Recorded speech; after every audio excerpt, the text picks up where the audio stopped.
Those of you guys that are aspiring to start a snail farm, that you love snail farming, you can just also learn from this video. So also, good morning. Good morning.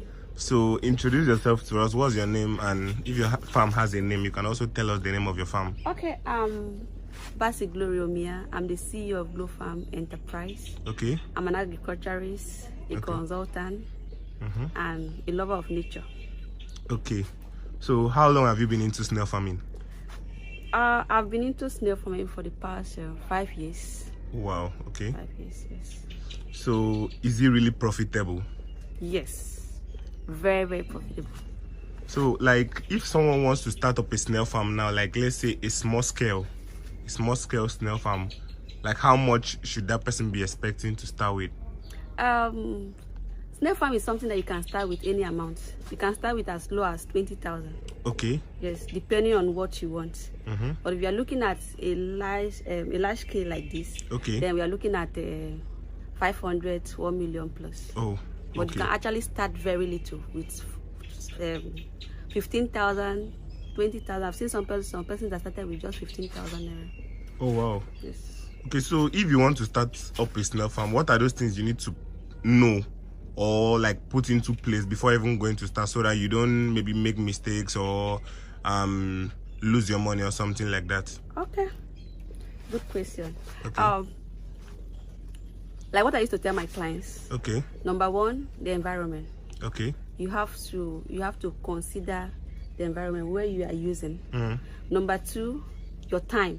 A lot of persons will say, snail farm don't have time. That you don't really need to spend much time on your farm and all that. Okay. But it's a lie. Let me use the word "is a lie" because that's the truth about it. Just like every other animal husbandry, snail farm also needs time. You need to give in your time, give in your best, and make sure that it works. Then the climate system, you need to make it. You need to make the place very conducive for them so that they'll be able to survive. Okay. Then type of food, you have to dedicate your time in feeding them, watering, and the rest. Okay, so what kind of, when you talk about types of food, what kind of food are you talking about? We all know that snail feed on everything. Okay. Anything except food that are highly acidic. Okay, like which food? Any food that contains salt. Okay. Is a no-go area. Limes. Okay. Oranges. Okay. Some persons give their snails pineapple, but to me, I don't recommend that. Because if you feed them pineapple for too long, you find out that their shell or their skin will start peeling. Oh, okay. So I don't recommend that because it's highly acidic. Okay. But for other food like watermelon, cabbage, vegetables, yam peels, even your rice, your bread, whatever you have, you can just throw it to them and they'll feed on it. Okay, so do they eat greens, like green leaves? Yes, green vegetables. That's why I said vegetables. So all kind of green vegetables? All kind of vegetables. Cocoyam leaf, pumpkin, water leaf, anything vegetable. So is that the reason why you planted all these leaves around here? Yes, I planted this leaf around because of time like this. No, we are fast approaching the dry season. Okay. God bless Cross River State that we don't really experience it that much. Yes. But other states that do experience dry season, you need to create a place like this for them. Mostly we are using an open farm, a free range farm. You need to create a natural habitat for them so that they will be comfortable and they can fend for themselves. Oh, okay. Yes. So they need a place that is not hot? No, not hot. Okay, but I see a lot of people keeping snails inside tires. Is it really advisable? I use tire is, to me, tire is like an experiment start. Okay. I want to experiment. I want to go into snail farming, but I don't have a space. Let me see how far I can go. I don't really advise some people to use tires because you will definitely have losses. Oh, okay. One reason is that once the tires start becoming hot, you can't control it. And when you are feeding them, for example, now watermelon, if you are feeding them and after a day the watermelon starts getting decay, at that point it is infected. Okay. If you don't clean your tires very well, you see them die. Oh, so tire is a no-go area. Oh, okay. Yes. So do snail have feeds? Like, do they have feeds for snail, like, as they have for chickens? Yes. And what kind of feed do they buy for them? You can feed your snails with your poultry feed. Oh, okay. If you don't want to formulate, like we do formulate. We use maize, we use moringa leaves. Okay. And other secret. Okay, that one is not to be shared. Yeah, it's not to be shared. Yeah. Okay. We use it to formulate their feeds. And time to time we give them calcium due to their shell. Because if a snail should get to a height like this and fall, we expect that the shell should not crack. Yeah, because I can see one up here. There's one snail up here now, guys, if you can see it very well. Okay, so when I came in here, you told me something like that I won't see much snails outside now because it's daytime. Yes. Okay, so they don't come out during the day? No, they feed at night. Okay. They feed very well at night. If you come here by 6, 7, 8 or thereabout, you see them everywhere. We have about 6,000 snails in this farm. Wow. Yes, we have about 6,000. And I'm not even seeing much. We have about 6,000 snails in this farm. The only place you can see them right now is the plantain leaves and all these leaves under. Yes, So I can see some here. You see them coming out. You see them in their numbers coming out to feed. So during the day, they go to rest. Oh, okay. So they like sleep during the day? Yes, and feed at night. Okay, so like how long does it take one snail to get to maturity? From hatching to what we call point of lay is 6 months. Okay. Yes. So from hatching to table size is a year, 2 months. Then when you're looking at jumbo size, it's like almost a year, 8 months. Okay. So these jumbo size snails, like how many kg can it weigh? I don't really know because I've not really gotten time to weigh them on kg. Okay, but they're always really big. Yes, they're always very, very big. Okay, so who are your target markets? Who do you sell to? I do both mostly processed snails. Okay. I send it outside the country. Oh. Then so that's where the real money is. Yes. I do mostly processed snails. I send it outside the country. Then my second markets is the hotels. Okay. Yes, I supply mostly hotels and eateries.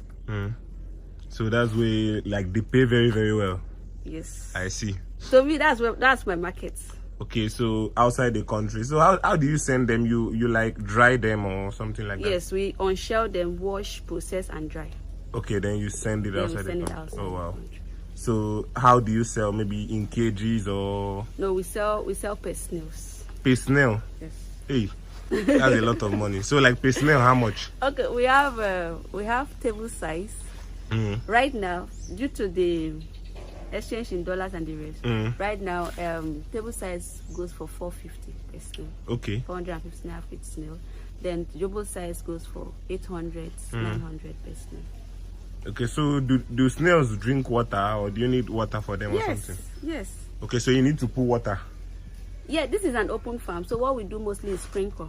Okay. But if you are using a concrete pen, or any other pen, then you can be serving them water with trays. Okay. But like this place now is an open farm, a free range farm. So what we do mostly is we do sprinkle. If you see now, you see water. Yes, I can see that. We do sprinkle all around. So okay, so as a snail farmer now, what are your main challenges? Challenges you face as a snail farmer? Challenges we face right now as snail farmers is one, market. Okay. The market. Because mostly in Nigeria, marketing your snail in Nigeria is one of the hardest things to do. Okay. Because a lot of persons feel that a snail is something that you can just go to the forest and pack. Yes. And bring, but they don't know that there are more to eat than what they are expecting. Yeah. And secondly is capital. Okay. Capital, because you need a lot of money to keep the farm running. You need a lot of money to keep this farm running. Thirdly is the weather. Yeah. The weather condition, because once it starts getting hot, the snail will start looking for where to get water. Okay. And at that point, they will dry up and you see them dying. Like those ones right there. Yeah. They are dead because once they lay and they are not getting enough of water to sustain them, you just see them, they will just die. Oh. Okay, so you need... So I don't really have disease outbreak. Because we feed them, we give them calcium, we give them moringas, bitter leaf. As you see now, I'm treating them with bitter leaf water and yes. Okay, so you talked about disease outbreak. So snails also do have disease and all of those kind of things. Yes. Like mostly when you are feeding them with fruit, you're feeding them with fruit, you have to be very careful. Okay. You have to be very careful because if you give them watermelon and after 3 days, the watermelon get decay, you find out that it will get fermented. Okay. Once it gets fermented, it's bad. Oh. It's acidic. It start becoming very acidic, just like wine. And if the snails go to drink from that water, you see them dying off. Oh, okay. Yes. So do you do any medication or everything here is organic? Yes, everything here is organic. Okay, so what kind of organic medication do you do apart from the bitter leaf? We give them moringa leaf. Okay. As well. We give them there's a leaf they call hospital nofa. Yes, I know. Yes, there's a leaf they call hospital nofa. We feed them with it as well. Then time to time we pour poultry dumps. Oh, poultry dumps, like poultry droppings. Yes. So what does that work for? It contains a lot of bacteria that helps them too. Oh, so they need the bacteria. Yes. Hey. So guys, as you guys can hear, the snails need some bacteria to survive. Yes. Okay, so I was thinking of starting a snail farm inside tires. Okay. So maybe for those of you guys that also want to start, we might start together. I might be doing videos about it. I was thinking of starting inside tires. Maybe just starting and see how it goes.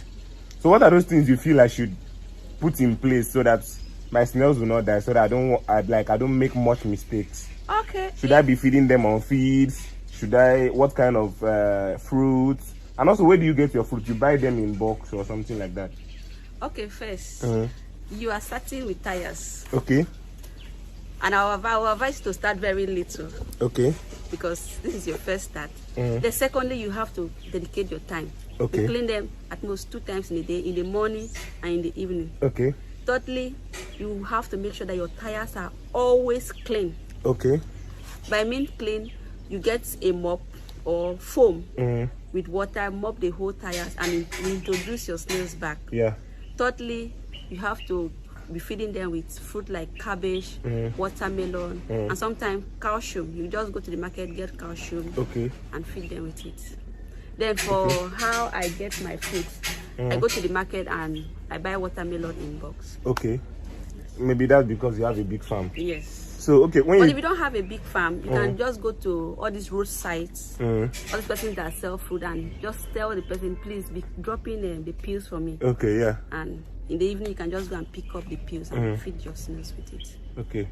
So when you talk about cleaning up your snails, like do you clean them one after the other, or? No, I don't say cleaning up. I say cleaning up the tires. Okay, the tires. The tires. Okay. Cleaning up the tires.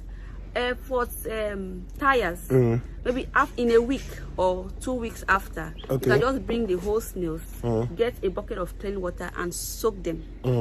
Soak them for about 5 minutes and bring them out. Allow them walk freely, then reintroduce them to the tire. Okay, so you soak the snails for 5 minutes. Yes. Then you allow them walk freely. Won't they get lost? No, you'll be there now. Okay, you need to monitor them. Yes, you'll be there to monitor them. Then So you guys, introduce them to the tire. Yes. So that's how it works. Yes. Okay, so like how many times a day do you feed them? Yeah, we feed them 2 times in a week. 2 times in a week? Yes. Because we can give them 40 to 45 watermelon in a day. Okay, so you just drop the watermelons around? Yes. So what they do is that when they come out, they feed. Oh. And we feed them mostly at night. Okay. Okay, so for me that is starting with tires now, I need to be feeding them every day. You can be feeding them 3 to 4 times in a week. Okay, 3 to 4 times in a week. Then maybe let me just say basically once in 2 days. Yes, because there's no how you drop a watermelon and they will finish it that very day. Oh, okay. So what you do is that once you drop the watermelon, the next day you check if the watermelon has started decaying. Okay. Once it starts decaying, you get your water, rinse it, and drop it back. Oh, okay. So using the watermelon and using the feeds, is there any difference in growth rates? Like maybe someone using the feed, his one is going to be growing more faster than who is using the watermelon? No, there's no much difference. Okay. There's no much difference. watermelon. Why I prefer, why I said feed is that, you know, this place is a big farm. Yeah. So we can't be getting enough watermelon to feed them. So we use the feed as backup. Okay. And secondly, you don't feed them with formulated feed all the time because they will get greedy. And once they get greedy and start feeding too much on it, they will boost up and die. Oh. Oh. So they are slow eaters. Okay. They are slow eaters. So you need to be feeding them the watermelon on a steady basis. Okay, so they don't get greedy with that one. No, they don't get greedy with that. Guys, so you guys have actually heard that she's a snail farmer in Cross River State. I met her somewhere on the internet, so we linked up and I had to visit this farm. So if someone wants to buy snails from you now, maybe from this video, because I know there are a lot of people who want to start, maybe point of lay snails, maybe growers, I don't know. Yeah. So would you have to supply maybe outside the state? Yes. Okay. So can you shout out your number so that maybe anyone who wants it can get your number? Okay. Okay. My number is 070-6918-7376. Okay. 070-6918-7376. Or you can check us out on Facebook as Glow Farm Enterprise or just Glow Farm. Okay, Glow Farm. Yes. Okay. Are you into any other farming apart from snails? Yes. Like? I have cassava, I have cocoa, I have this girl is swimming in money. I have vegetable farm, just pumpkin and water leaf. Oh, okay. Then I also have a lot of clients that we help them manage their farm and monitor it. So maybe you do consultation or something? Yes, I'm a consultant. Because guys, before I could get to this farm, I know how many times we have rescheduled, come today, come tomorrow, I'm busy today. It was not easy. I'm a consultant, so we travel to different states for farm setups. Okay, so you have like a group or maybe... Yes, it's a company, Glow Farm. Oh. Glow Farm is a company. And you are the CEO? Yes, I'm the CEO.